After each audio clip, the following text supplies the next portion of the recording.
چرا اصلا خود همین متن سازشنامه رو و متن سند همدیگر بخش رو در هیچ کجا نشر نمیکنم؟ برای اون که میترسم که اگر مردم بدانند که در اون سازشنامه چی نوشته شده. کم نیستن کسانی که وطن دوستند، دلشون به این ملت میسوزد و شاید که در داخل بودگی ها اکثریتن. اونایی که در خارج ما قرار داریم ما اقلیت هستیم، ملت در داخل است.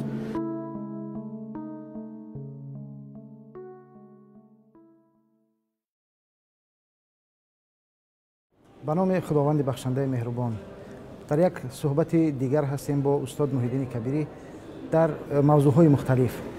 از جمله بعد از اینکه حزب نهضت اسلامی تاجیکستان تروریستی اعلان شد و از یک گروه کلانی از مسئولین این حزب در بازداشت قرار گرفتند، در اکثر خبرهای کشورهای خارجی و رسانه‌های شبکه‌های اجتماعی روزی نیست که این موضوع مطرح نباشد.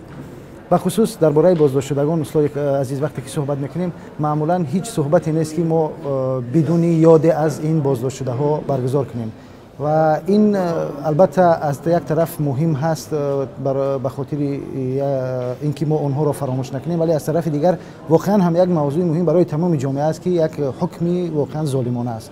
در چند روز اخیر یک مسئله مطرح شد که سود به خانه مشورتی رفت و بعد از اینکه یک حکم سنگین ظالمانه که برای مثلا چند نفر از اینها طلب برای عموما برای تقریبا همه اینها حکمای سنگین طلب کردن، به خصوص مثلا حبس ابد، سود از در خانه مشورتی چی کار خواهد کرد و چی مشورتی خواهد کرد به فکر شما و شما به این سود و به این مسئولین چی گفتنی دارید در پس منظر این حوادث؟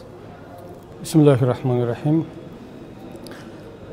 واقعا میتونم گفت که مهمترین مسئله روزی ما این وضع بازداشت شدگان و زندانیان نهضت است که در دشوارترین حالت قرار دارند و ما نباید در کسانی که در بیرون هستیم و فعالیت میکنیم تنها آنها را به خاطر فراموش نشدن یا فراموش نکردن قضیه آنها صحبت کنیم، مسئله ها را مطرح کنیم.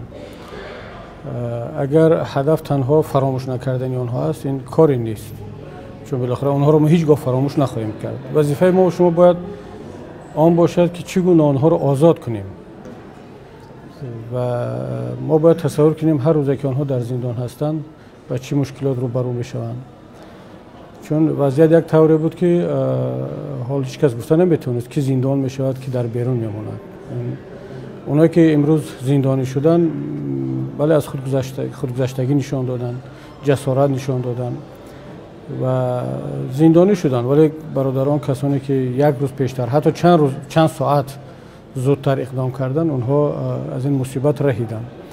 البته باید گفت که رهبریت نهضت اسلامی تاجیکستان بعد از 10 سپتامبر وقتی که ما معلومات 100% از داخل حکومت دریافت کردیم که نه تنها من برنگردم بلکه تمام مسئولین نهضت باید به خارج هجرت کنند، زیرا که یک برنامه بسیار کثیف مغرضانه علیه نهضت طراحی شده است. در روز اول ما باور نکردیم، ولی وقتی که از چند سرچشمه به ما این را تاکید کردن ما و بران توصیه کردیم که هر چیز زودتر کشور را ترک کنند. ولی سوال همه به ما این بود که برای چی؟ ما کاری نکردیم، ما جنایتی نکردیم که به خارج سفر کنیم و برای فهموندن به آنها که دیگر حالا شرایط این طور است که کسی از شما هم نمیپرسد جنایت کردید یا نکردید. وقتی مگر زید سیدوف جنایت کرده بود، مگر دیگر کسانی که در زندان نشستن یا جنایتی صادر کردن. شما کافی است که اپوزیسیون باشد، اپوزیسیون واقعی و مردم شما را دوست بدارد، همین کافی است که در کشور دیکتاتوری شما جنایتکار محسوب شوید. اون صدها و هزارها که اپوزیسیون ها و مبارزینی که از ملت ما از دیگران هم در زندان ها کشته شدند، پوسیده رفتند، مگر جنایت صادر کرده بودند و حکومت هاشون ظالم ها در همه دنیا آنها را حبس کردند. تنها بعد از اون که اونها خود فهمیدند و ما هم دیگر دستوری صحبت کردیم که دیگر جای بحث نیست، شما حتما باید به بیرون برید، اونها حرکت کردن، یک قسمشون نجات یافت، یک قسم دیگر رو گرفتن. حالا دیگر ما باید در فکر آزاد کردن آنها باشیم، ولی با کدام راه چگونه این مسئله خیلی پیچیده است، دشوار است، نباید به کسی وعده داد، باید واقع بینانه رفتار کرد و ان شاء الله فکر میکنیم که نهضت باید حتما راهکارهای را روی دست داشته باشد. اما اونی که امروز دادگاه و خانه مشورتی رفته است به اصطلاح برای صادر کردن حکم، من هیچ امیدی از اونها ندارم، چون سود در تاجیکستان هیچگاه مستقل نبود و با این شرایط نخواهد بود. ما خبر داریم که تمام تصمیم ها، حتی جزئی ترین تصمیم درباره بازداشت شدگان ما نه در دادگاه بلکه در قصر پرزیدنت گرفته می شود و رئیس سود عالی هر روز گزارش می دهد و دستور می گیرد، حالا که در یک کشور قانون محور که سود باید طبق قانون اساسی مستقل باشد، باید خودی سود تصمیم بگیرد در اساس فکت و دلیل ها، ولی چون هیچ فکت و دلیل ندارند تنها حکم سیاسی خواهد بود و اونم از طرف رهبریت اول کشور. اگر حکم ابد باشد یا 30 سال باشد یا 20 سال یا حتی اگر آزاد هم کنند، مطمئن باشد که ما این را تصمیمی شخصی حکومتداران میدونیم که یک شخص تصمیم گرفت که برادران خواهران ما چی حکم داشته باشند، نه سود نه پروکرور نه کسی دیگر. برای همین من امید زیاد از این دادگاه ندارم. ولی از طرف دیگر ببینید وقتی که فرزندان این بازداشت شدگان، برادران خواهران نهضتی، اپوزیسیون در عموم چند ماه پیش خیلی فعال بودند در رسانه‌ها، در شبکه‌ها و برای محکوم کردن این سیاست‌های دولت، از طرف خودی نزدیکان بازداشت شدگان به ما پیام می‌رسید که چنین وعده‌های از طرف حاکمیت به آنها داده شده است که اگر شما در بیرون خاموش باشید، فعالیت نکنید، برای آزاد شدن پیوندان شما در زندان کمک خواهد کرد. حتی با یکی از بازداشت شدگان شورای سیاسی نهضت هم به خانه‌شان آمدند که رهبریت کشور در فکر فرزندان شما هست، بسیار شخص مهربان و رحمدل هست و شما اگر در بیرون خاموش باشید حتما به ما گفتند که آزادش میکنیم پدرتون را، فقط فرزندشون باید در بیرون خاموش باشد. حتی خودی همین فرزند به من میگفت که میدونم که دروغ میگن، اینا اهل قول و جوانمردی نیستن، اینا دروغگو هستن، دروغ میگن، ولی به خاطر قلب مادرم که کوچکترین امید دارد و فکر میکنه که اگر واقعا پسرش در بیرون خاموش باشد شاید که برای پدر سبکی بیاد، من به خاطر مادرم اجازت باشد که من خاموش باشم. ما گفتم حتما شما به خاطر قلب مادرتون، به خاطر امید پدر وظیفه دارید، واجب است که شما باید که خاموش باشید. ولی دیدیم که برای همون نفری که وعده کرده بودن که اگر پسرت خاموش باشد ما اینجا سبکی رو پیش بینی میکنیم، حکم ابد را پروکرور طلب کرد و خود این جوان علاقه میگوید که هم ما هم مادر و هم خشتبار فهمیدیم که روی یک دروغ، یک بازی بزرگ شده ایستادیم که هم زندان میکنن، هم باز از ترس اعتراض بیرونی ها وعده میکنن و باز خیانت میکنن در همه کارها. بنابراین ما امید زیاد از این دادگاه و از این محکمه ها نداریم و فکر میکنیم که حکم سنگین متاسفانه نسبت آنها صادر خواهد شد و البته باز هم همچون که میگن امید از هم آخر از بین میرود، باز هم امیدی خیلی کم باقی میماند که عقل سالم پیروز میشود و تصمیم درستری خواهند گرفت. شما استاد درباره خیانت گفتید که آنها خیانت کردند و این معمولا طبیعی است، یعنی چون از طرف دیگر حکومت امروز حزب نهضت اسلامی تاجیکستان و اعضا و جانبداران آن را متهم به خیانت میکنند، ولی شما گفتید که حتی که به یک در برابر یک وعده ناچیزی که اومدن به یک خانواده کردن که فرزند شما خاموش باشد سبکی می شود، ولی به اون هم خیانت کردن، به این وعده از همه پایین‌تر و خیانتی که به صلح شد این خیانتی بزرگ بود و شما هم در یک صحبتتون فرمودید که با خائن صلح نمیکنند و اون در جواب یکی از سوال کنندگان بود که اشتراکداران اون واخوری با شما بود که گفت که اگر با شما پیشنهادی صلح شود چیکار میکنید و این سخن سوال دیگری را در ذهن ها به وجود آورده است که اگر صلح نه پس چی؟ پس چیکار باید کرد؟ این سوال در ذهن مردم الان پیدا شده است. بله، شما میدونید که نهضت اسلامی تاجیکستان برابر آنکه در سالهای 93 94 شرایط اولین با وجود آمد برای صلح را پذیرفت و تا امروز تا آخر در پای عهد و وفاش استوار ایستاد. برای ما یک دلیل بیارن بگن که نهضت اسلامی تاجیکستان فلان بند سازشنامه صلح یا سند مهم همدیگر بخشی را ویران کرد. ولی ما دهها و شاید صدها مثال آورده بتونیم که طرف دیگر چه خیانت‌هایی کرد نسبت این سازشنامه و نسبت این همدیگر بخشی. چرا اصلا خود همین متن سازشنامه رو و متن سند همدیگر بخشی رو در هیچ کجا نشر نمیکنن، حتی یک مرتبه اشاره هم به اون نمیکنن، حتی مثال هم از اون نمیارن، برای آنکه میترسن که اگر مردم بداند که در اون سازشنامه چی نوشته شده بود، در سند همدیگر بخشی چی گفته شده بود، خیانت آنها آشکار خواهد شد. اونها کوشش میکنن که اصلا درباره این سازشنامه صلح سال 97 هیچ صحبتی نکنن، اون رو به فراموشی سپردن، درباره سند همدیگر بخشی گپ نزنن، چون خیانت ها آشکار خواهد شد. و بله ما در اون صحبت گفتیم که با خائن دیگر صلح کردن معنی ندارد. معنی این به معنی اون نیست که نهضت اسلامی تاجیکستان جانبدار صلح نیست. ما جانبدار صلح بودیم، هستیم و خواهیم ماند، اما صلح با جوانمرد، صلح با کسی که در عهد و پیمانش با وفا هست، سری حرفش می ایستد، نه با خائن. اگر هر کسی از هر طرف پیدا شود و جوانمردانه بگیرد و ما را متقاعد بسازد، باور کنید که جوانمرد هست، حتما نهضت اسلامی تاجیکستان به همه به خاطر ملت دولت صلح خواهد کرد. ولی حالا در این شرایط آیا میشه درباره صلح گپ زد؟ کدام صلح؟ حتی حکومت جمهوری تاجیکستان وقتی که برایش موضوع صلح امروز مطرح شود شاید که بخندد. صلح با کی؟ همون طرزی که صلح‌های 93 میگفتند مگر با جنایتکاران میشود صلح کرده. ولی وقتی که دیدن که نه، حکومتشون از دستشون میرود، حتی در شرایط جنگ خصده افغانستان رفتن و بعضی امروز مبالغه میکنن که به خاطر ملت و دولت و به خاطر بقای تاجیکستان در اون شرایط دشوار سفر کردن. نه، به خاطر حفظ کرسی رفتن، چون صف اول مجاهدین نهضت در اطراف دوشنبه بود. دیگر میدونست که اگر یک ماه بعد دیگر صلح نکند قدرت از دستش خواهد رفت. روسا فشار آوردن، ایران فشار آورد، احمدشاه مسعود و استاد شهید ربانی فشار آوردن برای صلح که اون صلح شد. وگرنه با خواهش میشد همون افکار سال 93 که ما با خون آمدیم با خون میرویم درباره صلح گپ نمیزدن.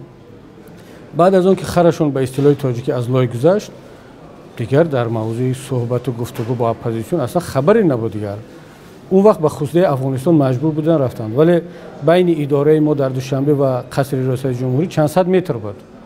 یک مرتبه هم حتی آماده نبودن که صحبت کنن. حتی با استاد مرحوم سید عبدالله نوری هم که خدا جایش را جنت کند، وقتهای آخر دیگر وضعیت می‌خواستن ملاقات کنن، نه، ملاقات رسمی و سطح بالا دیگر انجام نمیشه. بنابراین وقتی که درباره صلح صحبت میکنیم باید بدونیم که صلح شرایط خود را دارد. صلح با جوانمرد این دفعه میشه، با خائن به خصوص با وقتی که انسان میداند که خیانتکار هست و یک بار در تجربه نشان داده است که چیکار میکنه، دیگر صلح کردن هیچ معنی ندارد، مگر اینکه همون شرایط یعنی برگردن اونها همون طوری که در سال 97 گیره میکردن، خود را وطن دوست و ملت دوست نشان میدادند و در اون شرایط وضعیت فرق میکرد، مگر که همون شرایط پیش بیاد. حالا من فکر میکنم که در این شرایطی که ملت قرار دارد در موضوع صلح صحبت کردن خیلی بر وقت است. درست.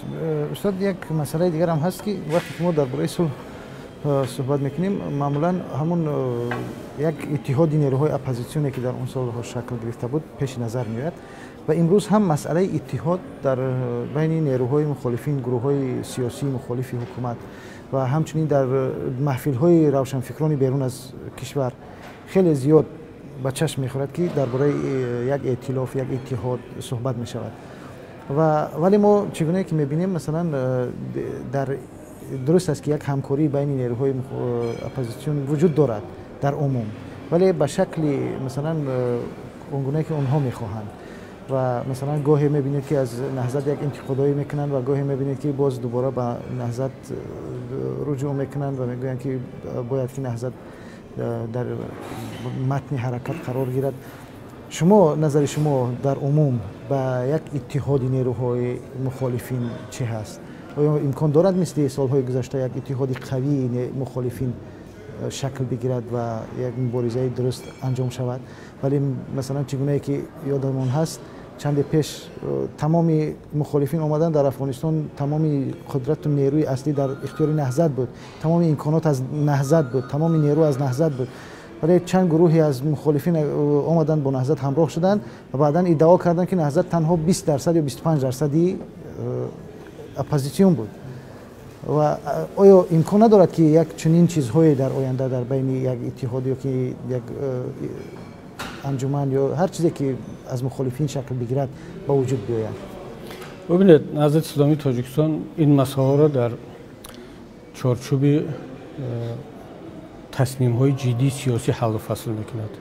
این مسئله نیست که یک نفر رئیس نهضت تصمیم بگیرد و مثلا مربوط به ملت است، به کشور است. معمولا این گونه مسائل جدی با راه و وسیله‌های غیر جدی حل خود را پیدا نمی‌کند.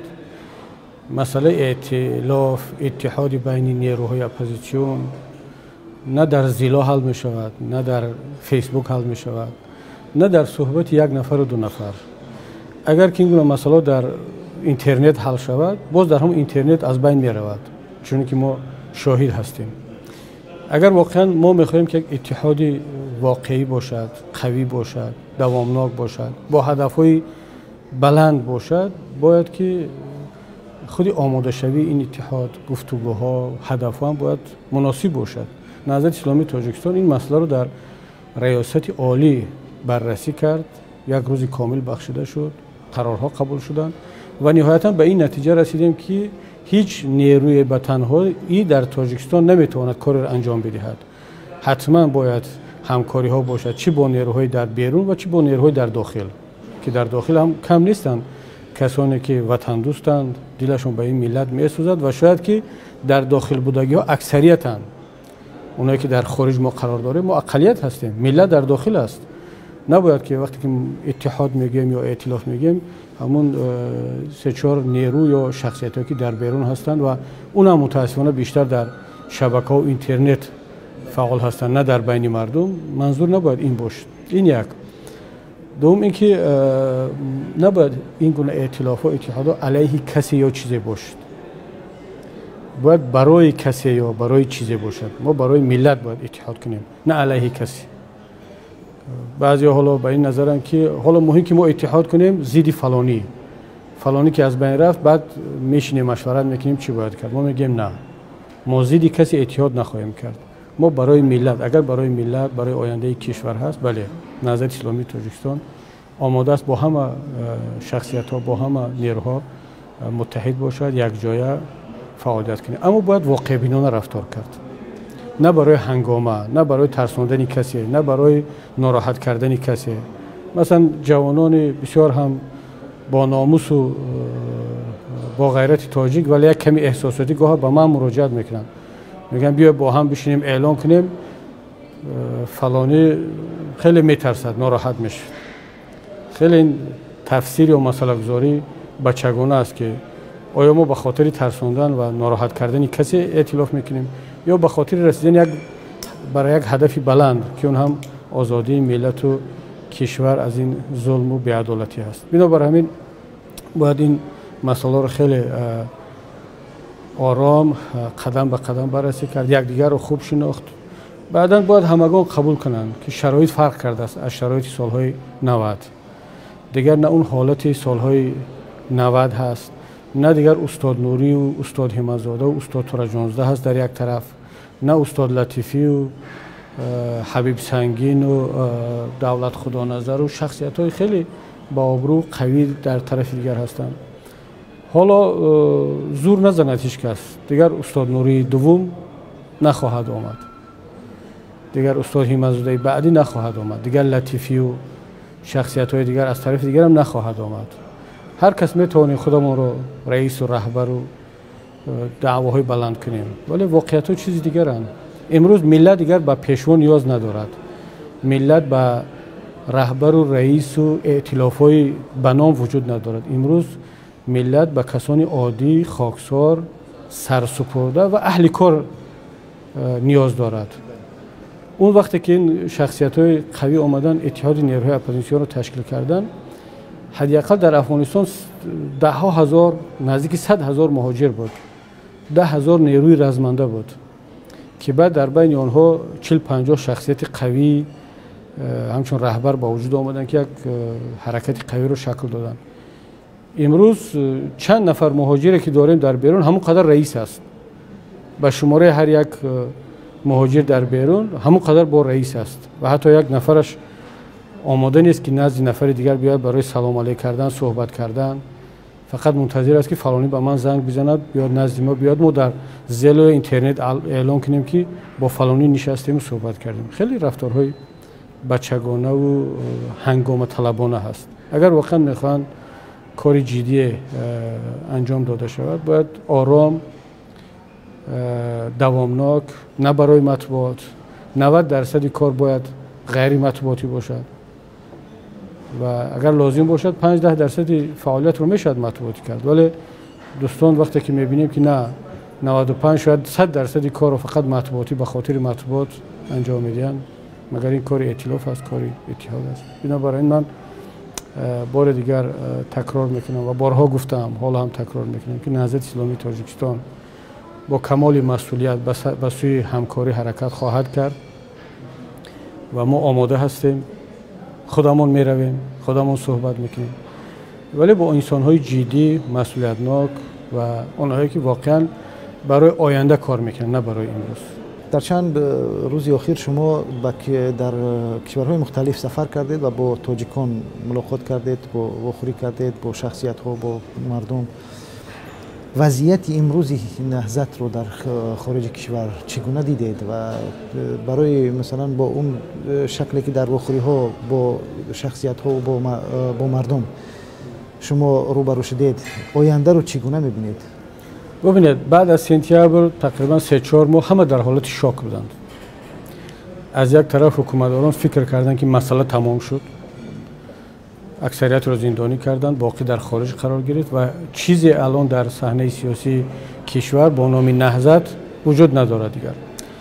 و مردم مهاجر هم اکثر برادران و خواهران نهضتی هم در اون حالت شاک قرار داشتند، چون پدران، برادران، پیوندان و برای ما بهترین نفرامون در زندان بود، دیگران در هجرت و همه نمیدونستند که چی اتفاق افتاد و این طبیعی هم بود و پنهان هم نمیکنم. خودی ما هم در یک حالت دشوار قرار داشتیم و این سفر که من انجام دادم به کشورهای اروپایی و منطقه نزدیک به تاجیکستان، ملاقات ها هم با حکومتداران بود، هم با سازمان‌های بین‌المللی، هم با مهاجرین و با بسیار کسانی که هم صاحبان قرار هستند، هم تأثیر میتوانند برسانند.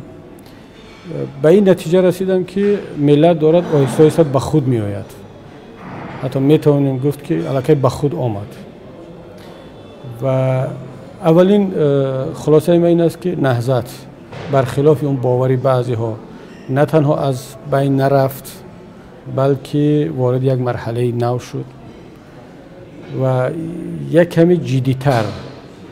چرا من میگم جدی‌تر؟ چون که ما تا لحظه آخر وقتی در تاجیکستان بودیم احساس میکردیم که این خطر دارد بالایمون می آید و تمامی چاره ها را دیدیم، ولی باز هم امید داشتیم که سازشنامه صلح، سند همدیگر بخشی و اون عهد و پیمان جوانمردی تاجیکانه پابرجا خواهد موند و در لحظه آخر اونها این تصمیم های مورزانه خود را دیگر خواهند کرد. ولی امروز نه، امروز میبینیم که روبرو با یک انسانای هستیم که هم خائنن، هم ظالمن، هم دروغگوان، از هیچ جنایت رو نمیگردن و هیچ مقدساتی هم ندارن. تنها نیرو رو اعتراف میکنن. حالا این نیروی نرم است، خشین هست،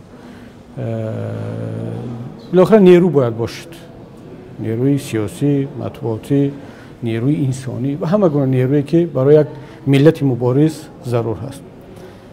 این مردم دیگر اهل گفتگو و مکالمه نیستند و انسان‌های متکبر و مغرور و دارای کامپلکس با گفت روسا که احساس خودکمبینی دارند و هر کی از آنها بهتر و قوی‌تر است چشم دیدن ندارد، چه اون اسلامی است، چه کمونیست است، چه تاجر است، فرق نمی‌کند.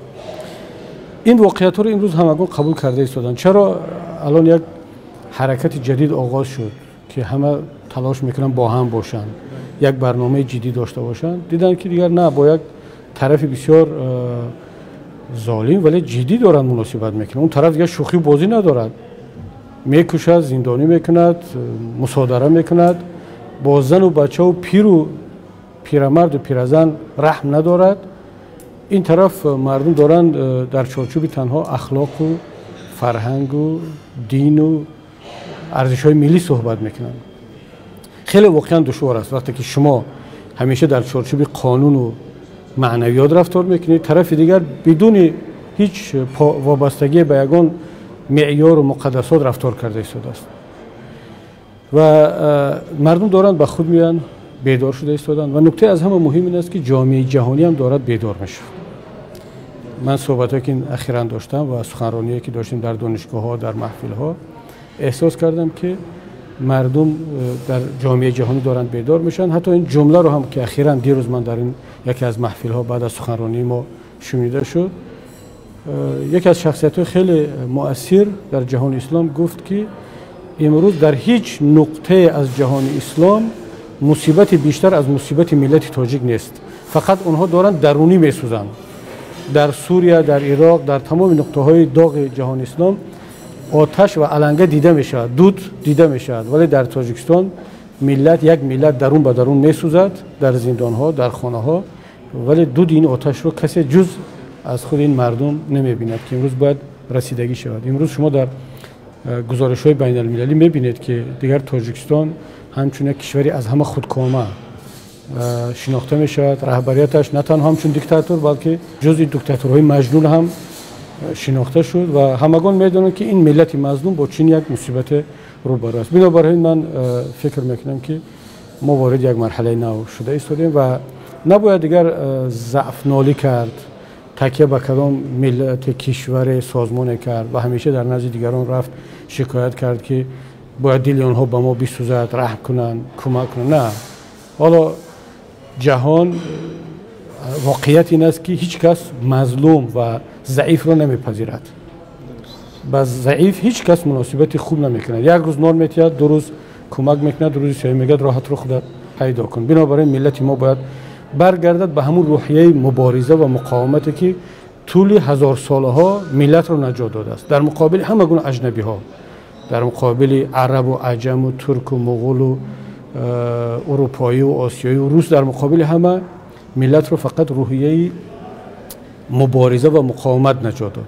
امروز هم باید ملت بیدار شده باشد و حتما بیدار هم شده است. البته مبارزه و مقاومت منظور نیست که تنها از خشونت استفاده شود، کاملا معنی این رو ندارد. ما باید از خشونت، از زورآوری پرهیز کنیم، چون که دیگران منتظر همین روز هستند که یک جوانی تاجیک بیاد دست به یک کاری خشن بزنه تا اینکه بگن ببینید ما در مبارزه با تروریسم اکستریمیسم هستیم.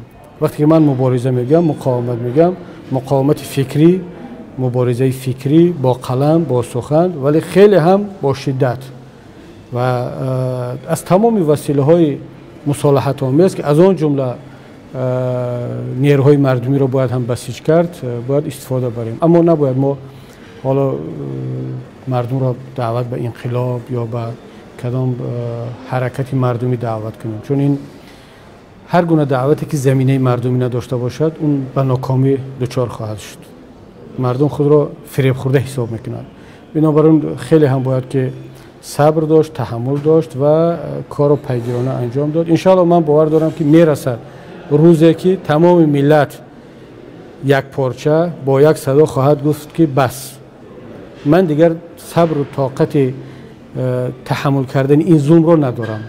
اون روز که فرا رسید دیگر ضرورت به دعوت به یگان انقلاب نیست، ضرورت به یگان عمل دیگر نیست. خود ملت گریبان این ظالمان را خواهد گرفت و جزا را خواهد داد. سلامت باشید. تشکر میکنیم از استاد محیدین کبیری. این بود صحبتی با استاد درباره موضوع و وضعیت داخلی کشور با آرزوی آزادی تمام محبوسان سیاسی. خدا نگهدار. سلامت باشید.